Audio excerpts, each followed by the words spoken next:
Hey guys, what is up? Welcome to another episode of Attack on TCG Deck Profiles. I'm Dark, your friendly neighborhood Gotham the Deep, and I'm about to show you the Lord Slug. Now, Lord Slug's been out for quite a bit, honestly, and but since BT6, I believe, the drop of a Wings card has changed his style about completely, honestly. As you can see the leader here, I've been playing him quite a bit. I've taken him to a few tournaments. I've done quite well in some of them. It's back and forth, honestly, depending on what you do.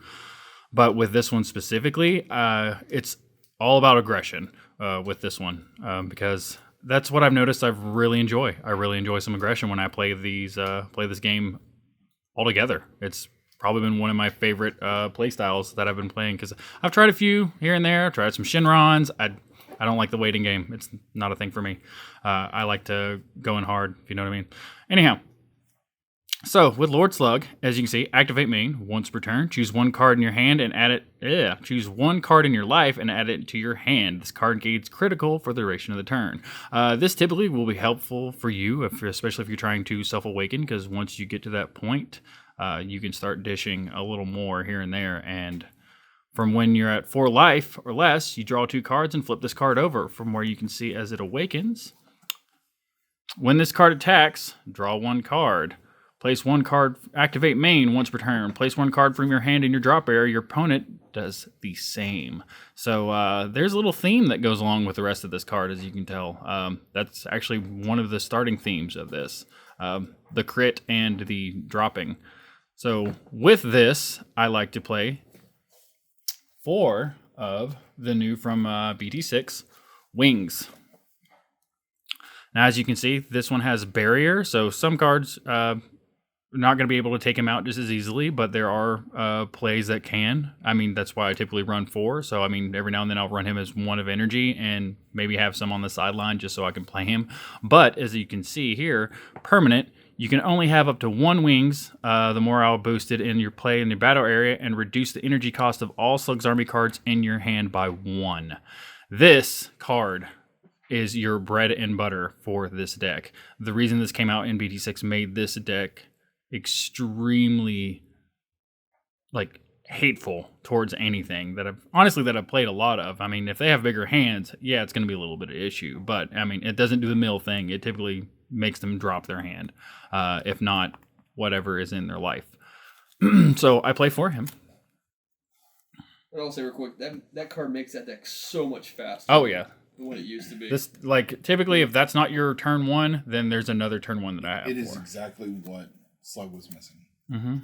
At least that's what I can see from what I've seen before.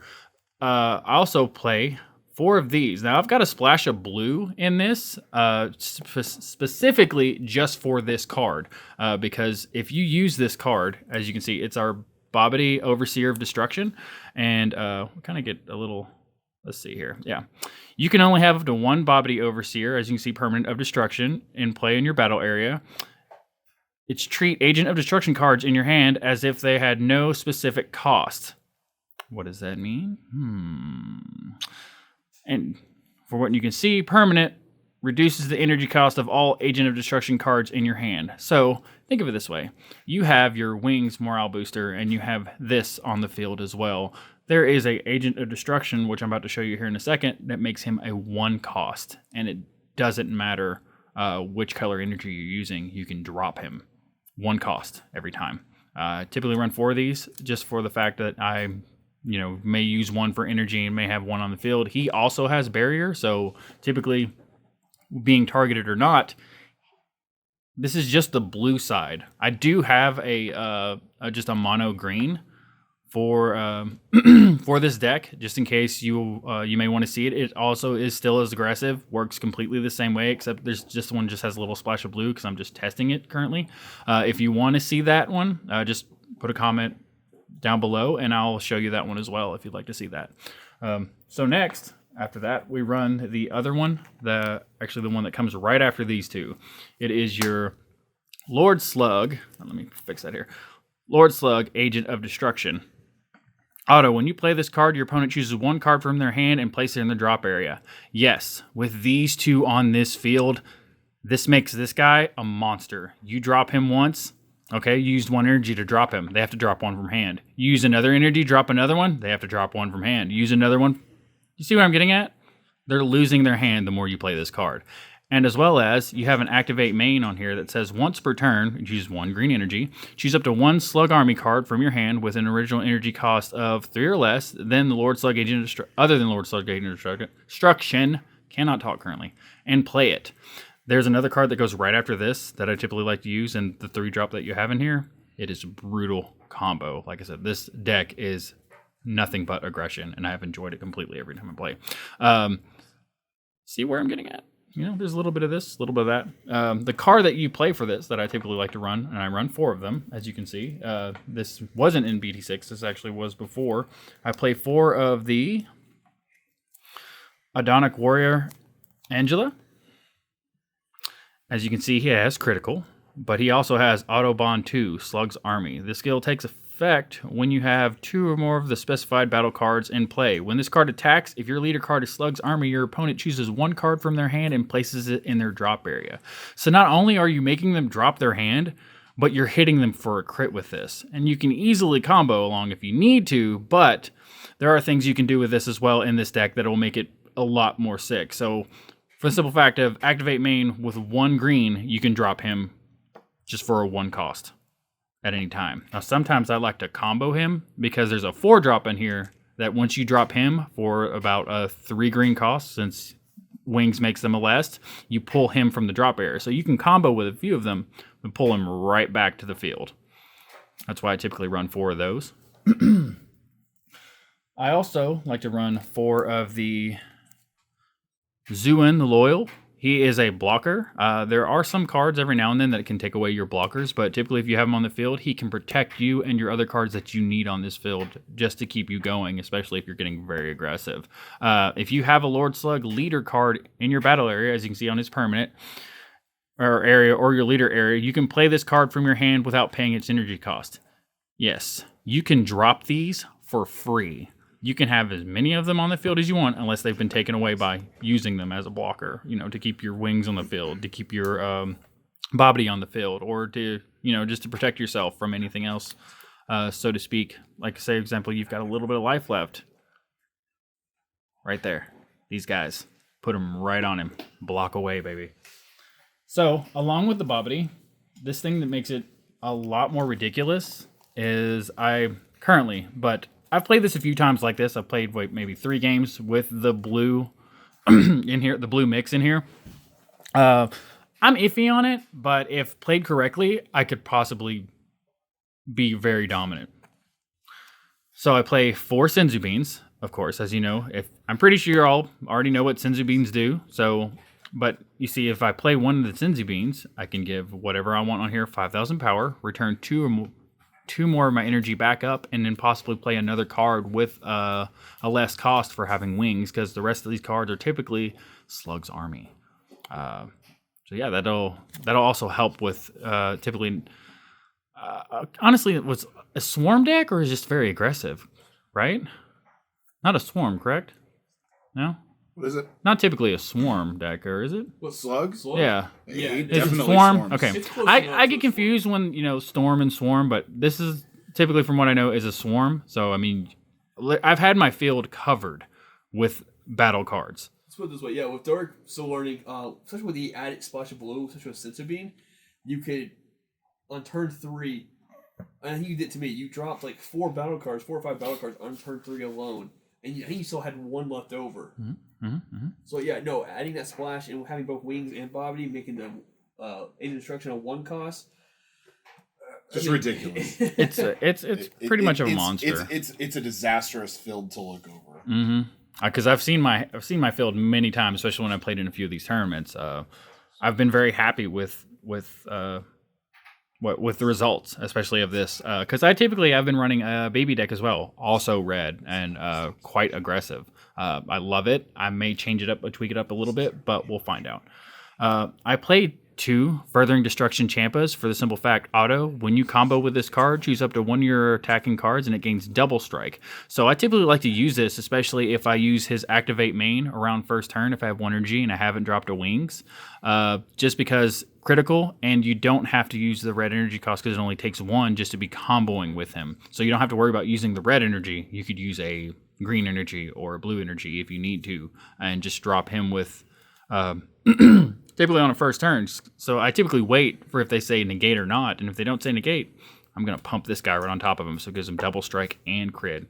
Basically make him, 20,000, and they'll have to combo out of it, just not even take the crit, or the 2 cards to crit into their drop area. So I play 2 of those. The next thing I play is a 4 Shocking Death Balls.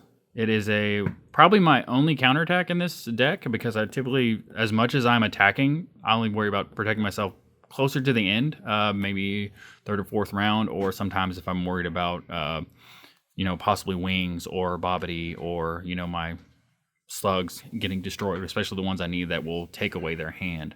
As you can see, counterattack, your leader card is green, negate the attack, and choose up to one of your opponent's battle cards with an energy cost of 2 or less and KO it. The reason I use this, one of the main reasons I use this as well, is because, 1, for the Sparking 5, I can take 1 from hand, or 1 from my life, and play this without using energy cost. But if they have a 1 or 2 on the field and I pop it, right after him, I like playing the Surprise Attack Frieza. Because with Surprise Attack Frieza, the moment, as you can see, this card also has critical. Auto, activate this skill when your opponent's battle card is KO'd. If Surprise Attack Frieza is not in play, your battle area, you may play this card from your hand. For free. What? For free? Are you kidding me? Yes. And he has critical. And he's 15,000, so they'll have to combo out of that too as well. Or you could drop him, put a champ on him as well, and make him even worse.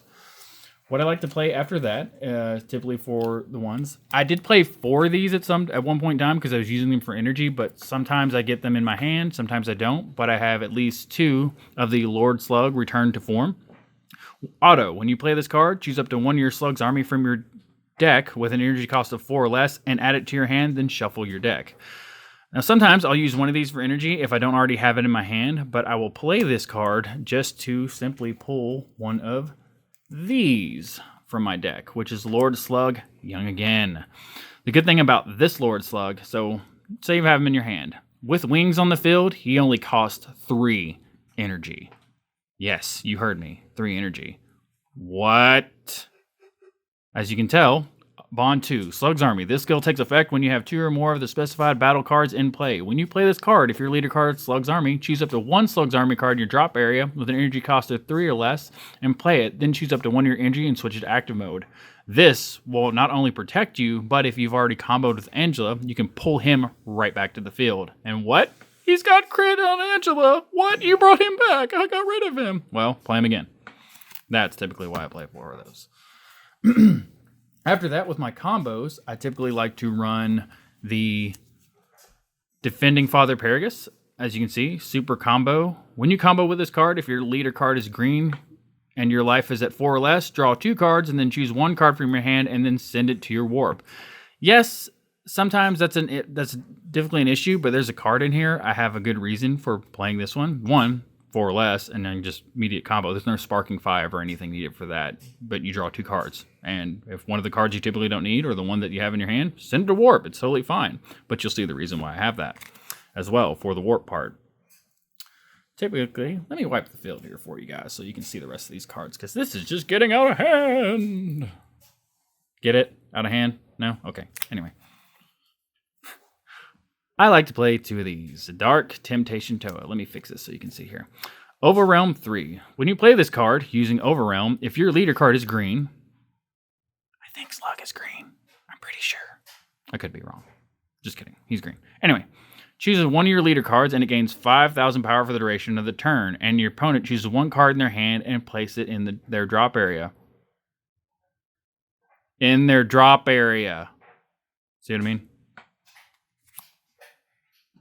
I play 2 of those typically because I don't always use her, and every now and then I'll have to combo with her. She's a free cost, but that's usually what goes about.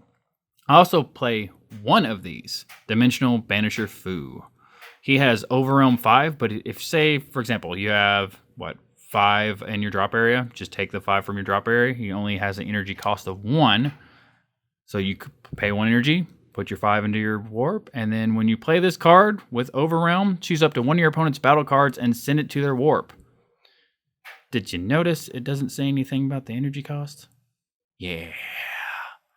Hurt them. Hurt them good. I typically like to play a little bit of Overwhelms. They're very aggressive, if you haven't noticed. I love the aggression on this. Last, not actually last, close to last, but not least, I'd like to play at least 3 of the large buzzer.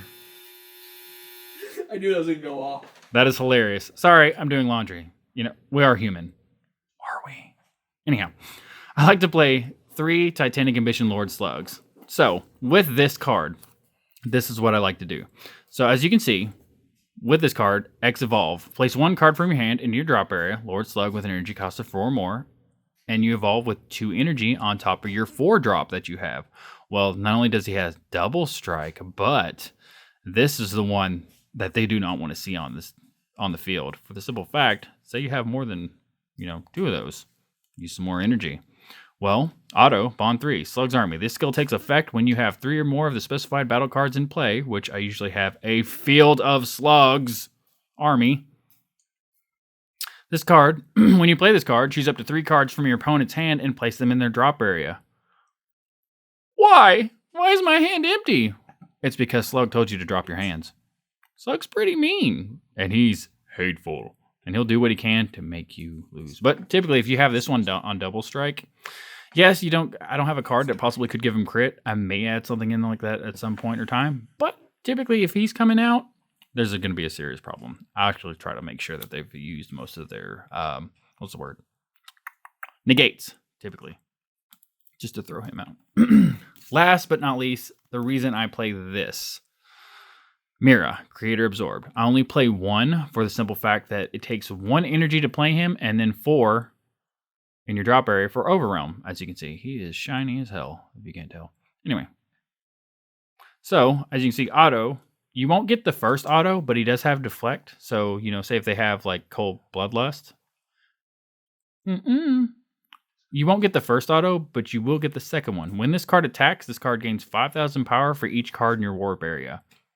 So you play him for 1 energy. Say you've already got some cards in there from your warp to begin with from your super combos. And then you just took all the cards, especially if there's 4 or if not more, and put them into your warp as well. He gains 5,000 power for each card in warp. The furthest I've gotten with this card currently was 100,000. Ow! Don't negate this. Just kidding. But that is typically what I run with the Lord Slug battle. If you would like to see the mono green version, I will gladly make a deck profile on that. He has been, literally right now, he is my favorite deck to play. Just because, like I said before, I love the aggression. I love watching hands dwindle down. And the reason I actually play this is because I played against this one time in a tournament, and it destroyed me. Destroyed me.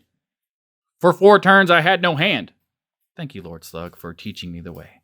I will say, with mono green version, you were able to beat Janemba. Yeah. With mono green version, there was like 1 card I had in there. Just typically in case they drop one that has more energy than what they have. But like I said, if you wanted to see that, you're more welcome to place in the comments. Give us a like. Give us a subscribe if you like what you see, and we'll be bringing out more content as well. The more you need to look, watch, or even if you want to just see it just for fun or have it in the background while you're playing. Doesn't matter. We will make them for you. Leave in the comments if you want to see anything else, or if there's something specific that you would like to see with this deck or any other decks that you may want to see. And that's all I got for you for right now. So as always, Fluff out. bye guys. I'm just going to capture that.